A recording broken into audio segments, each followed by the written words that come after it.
stock market investing questions for OFW.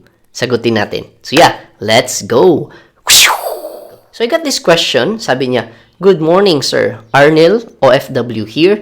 Ito yung mga questions for stock market investing tips and know-how." So may marami siyang questions dito, tapos isa-isahin natin yan. Now, if you're also an OFW and meron kang mga questions na hindi probably na-ask ni Arnel, or meron kang mga questions na you want answers, then you could also just comment down your question below and let's try na ma-answer din natin. So yeah, let's get started. So first question, yeah. What's a good brokerage app to choose? I like to try between Call Financial and Dragonfly. I like to be more of an invest and forget type of investor, and trading is just bloody hell for me to dive into. I cannot handle it myself being OFW. So at least meron na siyang two options, no? Like Call Financial or Dragonfly. So if you ask me, sa Call Financial kasi they are the OG and medyo tested na din sila. While yung sa Dragonfly, they are more into like maganda yung UI niya in terms of like mobile and yung website nila. Now, if you're an OFW and gusto mo set and forget, first is sa Dragonfly, you can do automatic investing. Meron kasi silang automated investing with Dragonfly in terms of funds. So, the good thing kasi with funds is like, this is something na you invest, tapos naka-diversified na. So, instead of ikaw yung individual magpipick ng stocks, a fund manager will do it for you. However, if preferred mo yung individual stocks talaga, tapos set and forget, then good thing sa Call Financial kasi meron din silang EIP, Easy Investment Program, kung saan you could also schedule buying different stocks on a regular basis. Meaning, naka-schedule din. In fact, I have an experiment for that. I have an automatic investing in Dragonfly sa funds. I also have an automatic investing in Call Financial for stocks. So, probably I'll put a link down in the description dun sa mga videos na yon. So, again, if gusto mo set and forget na diversified na into funds, then Dragonfly could be for you. However, if gusto mo set and forget, tapos gusto mo mga local stocks na ikaw yung mamimili, then Call Financial can be for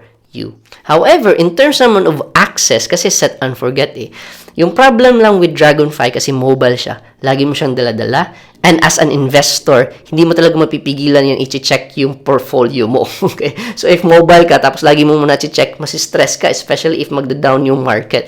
So, Call Financials kasi, wala silang mobile app, or I don't know if maganda ba yung mobile app na they're currently making. Since nasa website sila, mas hindi mo nakikita yung portfolio mo. So, you're OFW, tapos gusto mo hindi nakikita yung portfolio mo, tapos you wanna invest individual stocks, then Call Financial might be a good broker for you. So again, Call Financial, naka-desktop mode lang siya or nasa website lang siya, tapos set and forget for individual stocks. However, if Dragonfly yung pipiliin mo, this is like you can set and forget sa funds lang siya. So at the end of the day, it still depends kung ano ba yung preferred mo. Ngayon, next question. How to get started soon. So, if you want to get started, you can start as soon as possible. Yung kailangan mo lang gawin is just to follow yung mga requirements nila. So, probably I'll flash dito sa screen yung requirements for Call Financial. Ito naman for Dragonfly. And most of these requirements, very easy to do lang naman as long as kompleto yung requirements mo. Usually, yung hinahanap lang dito is yung personal details, yung ID mo, tapos magsisignature ka. At the same time, very important and especially for OFWs, meron kang TIN number. And I believe, basta employed ka, meron ka talagang Philippine TIN number. Very important na meron ka niyan. If wala naman, I believe pwede ka naman makakuha through online. So, it's not an excuse not to get a TIN number. At the same time, very important din na meron kang bank account. Kung pwede, Philippine bank account. Kasi this is what you use to deposit and withdraw your funds mo. Now, in terms of bank account, maraming options. You can go for the traditional bank account like BDO, BPI. Yung good thing with BPI, meron silang bills payment. They can do bills payment to both Call Financial and Dragonfly. So, easy na yung pag-deposit mo. However, you could also explore mga digital banks like CIMB. Kasi CIMB, let's say for example, when it comes to Dragonfly, they have what you call CIMB Save. So, this is a digital bank kung saan you can instantly deposit and withdraw your funds in Dragonfly using Dragonfly Save powered by CIMB. So, very important na meron ka nito. It's not a requirement, pero it's a must. It's a really recommended na meron kang bank accounts. So, if you wanna get started as soon as possible, just fill out yung details mo. It's just like creating a bank account. Very easy to do. Now, in terms like OFWs, some of the brokers, they may ask to do the video call to just really confirm. So that's something na you might also consider. But I believe opening an account is very easy. And in fact, when I open my Dragonfly account, parang the next day na approve ka agad. For confidential, medyo matagal na kasi, so I kind of forgot yung process nun. But I believe medyo mabilis lang din yung process nila. So if you want to start as soon as possible, just visit the website, or probably I'll put the links down in the description. Visit it, open an account, process all the requirements, and I guarantee you super fast and easy lang to open an account, and you can get started as soon as possible. Another important thing pala for OFWs, especially opening mga investment accounts, meron tinatawag na FATCA. This is like a form for mga US citizens. So if you're living in the US, you're a US citizen na, very important kasi talaga na i-declare mo yung mga investments mo, especially for like tax purposes. If you're living in the US, then highly recommend na i-check mo yung FATCA. Now, personally, I have no experience how this work, but this basically just means na i-declare mo yung mga investments mo. But if ayaw mo yung i-declare, then it's on you na, okay? But we just wanna be safe as possible. Kung pwede, you declare using, i-check mo yun dun sa FATCA questions or forms na nandun. Now, next question dito is, do I need to have a trader, coach, financial manager, money fund manager, mentor? Please. Again, depends on you. If gusto mo magkaroon ng coach, then you can hire mga investing coaches. But hindi naman siya required. Kasi the truth is, marami naman mga information out there. In fact, ako personally, here in my YouTube channel, sobrang dami natin videos all about investing, di ba? So as long as magtsatsaga ka na manonood ng mga videos, then you can learn it on your own. However, if sobrang busy ka talaga, then you could also try to ask services when it comes to mga coaches. Meron naman mag-guide na one-on-one, pero be willing to pay din the price kasi you're asking for their time. Again, it depends on how busy you are. If you can learn it on your own, good. Pero if wala kang time and you want na mas personalize yung approach, then it would also make sense to invest in mga coaches. Now, in terms of mga coaches or mga ganito, I think related to sa next na question mo, is there a monthly service fee or hidden fees? Now, in terms of like service fees, for coaches, depende yan Like, coaching program, probably one time. Some coaches would ask like on a monthly basis, may ganun. However, in terms of fund managers naman, so ito yung mga managers na who do the investing for you. Now, if you wanna invest in the stock market, ikaw talaga yung mag-i-invest niyan. But if you invest in mga funds, okay, so example of funds would be yung mga funds in Atram, yung funds in Manulife. Okay? So, you just invest in funds and meron ng mga fund managers doing the investing for you. Sila nang mamimili for you. Now, in terms of fees, ito yung mga management fees na nasa mga funds. Now, sa mga funds kasi, added na yan or deducted na yan dun sa price per share nila or price per unit ng funds. So, hindi mo na yan mafe-feel, hindi yan ma-remove sa pera mo. So, whatever you put in, may price per share na yan, computed na dyan yung management fees. Typically, dito in the Philippines, nasa 1.5% yung mga management fees when it comes to funds. So, again, make sure iba yung, if you want a mentor or coach, iba yan.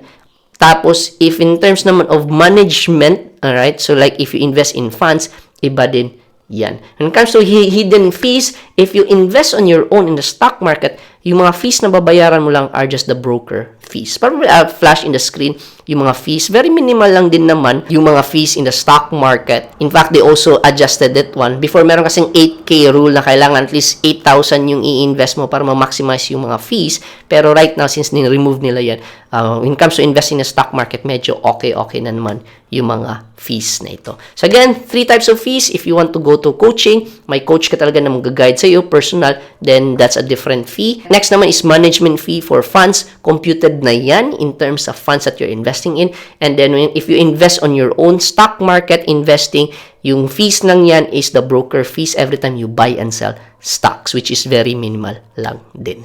Next question niya is, low, moderate market risk lang po ako. So, hindi pala siya question, but he's low or moderate market risk. Meaning, ayaw niya yung mga investments na mataas yung growth, tapos mababa or sobrang baba din when it comes to going down. So, when it comes to low or moderate risk, I think funds could be perfect for you. Kasi instead na ikaw yung mamimili, okay? Then, at least somebody else is doing the investment for you. Just make sure yung historical data when it comes to funds. And so far right now, the good thing kasi with funds, you can already invest in funds na nag-i-invest in global stocks. And so far, when it comes to global stocks, like invested in the S&P 500. So feeder funds investing in S&P 500, sobrang ganda ng returns. Probably I'll flash in the screen. Ito yung like 1 year return or few years return nila. Sobrang increasing lang. Compared kasi with the PSE, Philippine Stock Exchange, for the last 10 years, sobrang parang nag-stagnate lang yung growth natin, di ba? So, if you're a moderate investor, then investing in funds could be a good idea. However, if gusto mo talaga individual stocks, then for moderate or low-risk investments, probably I'll choose mga stocks na defensive, like utilities, electric or power stocks, or mga water stocks kasi ito, kinukonsume talaga natin yan eh. Or you could also choose mga REITs, Real Estate Investment Trust, kasi they are mandated by law na magbibigay ng magbibigay ng regular dividends. However, not all REITs are equal. Make sure to avoid yung tinatawag na Villiers stocks. Okay, so I had somebody message me tapos he invested dito in Villiers stocks tapos na-suspend yung stocks na yun. So, not all REITs are also created equal. So, may mga magagandang REITs dyan na sobrang solid din ng track record. Now, next question, what is passive and active investment? So, from the word passive, hindi mo siya masyadong ginagalaw or hindi ka actively talaga nagtitrade. So, active investment, yun lang, like, para siyang nagiging trading na din. Like, you invest, tapos yun na-check mo, nag-increase, i-sell mo siya. So, active trading talaga. Now, passive investing, I could also say na this is yung set and forget talaga, na automatic. So, if you can find a way na ma-automate mo yung investment mo, then that is really passive investment. Hindi mo siya laging monitor. Kasi, as long as you're a dividend investor, especially if dividend investor ka, at least may cash flow ka na re-receive by doing passive investing. Compared with active investment na nag-grow yung stocks mo, kumita ng 5%, 10%, 50%, ibibenta mo siya. Okay? Compared sa you invest and just harvest the dividends, that is passive investment. Now, for your last question, how often or regular is dividend earned or paid? So, ito naman depending on the company you're investing in. So, typically merong annual, semi-annual, and quarterly. For US stocks, merong mga monthly na nagbibigay ng dividends. Pero here in the Philippines right now, quarterly pa lang. So, quarterly, nagbibigay usually yung mga REITs. Most of the REITs here in the Philippines, quarterly sila nagbibigay ng dividends. Meron din naman nagbibigay ng semi-annual or annual. However, you can do a strategy kung saan you buy specific stocks kung saan on a monthly basis makaka-receive ka ng dividends. So, you buy specific stocks na nagbibigay ng dividends on January, on February, on March, meaning you can still, depending on your strategy, you can earn monthly dividends by doing a strategy. However, if ayaw mo niyan, you could actually invest in mga funds na nagbibigay ng dividend monthly. So, meron mga funds that you can invest in na monthly din siya magbibigay ng dividends. So, again, at the end of the day, it still depends on you kung anong klaseng investor ka. So, yeah, I hope na-answer ko yung mga questions mo. And if you're also an OFW and may mga questions ka, just let me know in the comment section below and let's try to answer those questions probably in the comments or pwede natin gawan ng future video. Now, if you're interested to get started in investing, you want to start as soon as possible, then I actually have this next video kung saan you can check dito step-by-step guide, the whole big picture of how you can get started in dividend investing. So yeah, go ahead and check out this next video if you want to start your dividend investing journey. And I hope to see you there.